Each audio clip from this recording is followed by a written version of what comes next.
Hey guys, in this video we're going to go over how to log in a Binance account in another phone.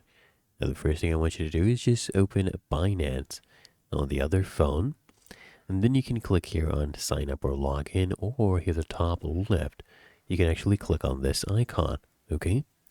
And then all you need to do is click here on sign up / login.